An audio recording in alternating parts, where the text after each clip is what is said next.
L'Arabie Saoudite renforce sa sécurité à l'approche du pèlerinage de la Mecque. Il faut se souvenir que l'an dernier, plus d'1 millier de personnes sont décédées durant l'événement qui débute demain. Oui, environ 1,5 million de fidèles venus du monde entier sont attendus dans le royaume. Le Hajj, grand pèlerinage de la Mecque, qui se déroule sur 5 à 6 jours, est l'un des plus grands rassemblements religieux qui existent. C'est l'un des 5 piliers de l'islam. Tout musulman qui en a les moyens est tenu de l'accomplir au moins une fois dans sa vie. Et vous l'avez dit, l'an dernier, exactement 1301 personnes sont décédées, principalement à cause des fortes chaleurs.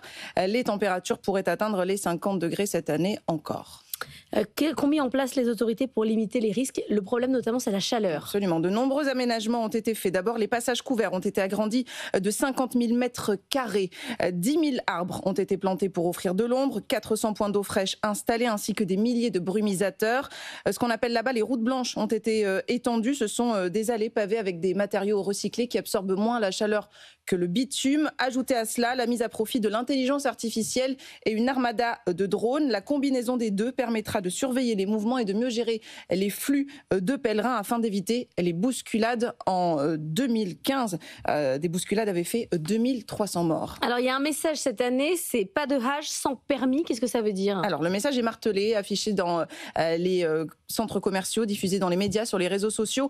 D'après les autorités, 83% des pèlerins décédés l'an dernier n'étaient pas dotés d'autorisation, d'accréditation finalement, autorisation payante qui donne accès à des infrastructures adaptés comme des tentes climatisées.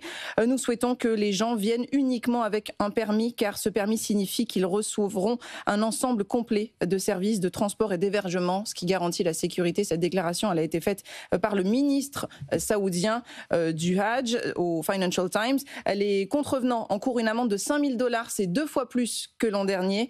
Jusqu'à présent, 260 000 personnes ont été recalées. Il faut que ça se passe bien parce que c'est aussi une manne financière. Complètement. L'Arabie Saoudite a toujours investi dans les villes religieuses, mais dans les villes saintes. Mais Mohamed Ben Salman a vite compris qu'il fallait aller encore plus loin.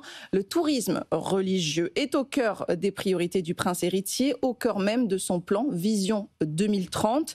Des dizaines de projets ont été réalisés ces dernières années. Création d'infrastructures avec la construction d'hôtels, d'immeubles de luxe, de grands standings, de restaurants, développement des transports avec notamment en 2018 l'inauguration d'une ligne de train à grande vitesse reliant Médine à la Mecque en moins de 2 heures. Coût du projet 16 milliards de $.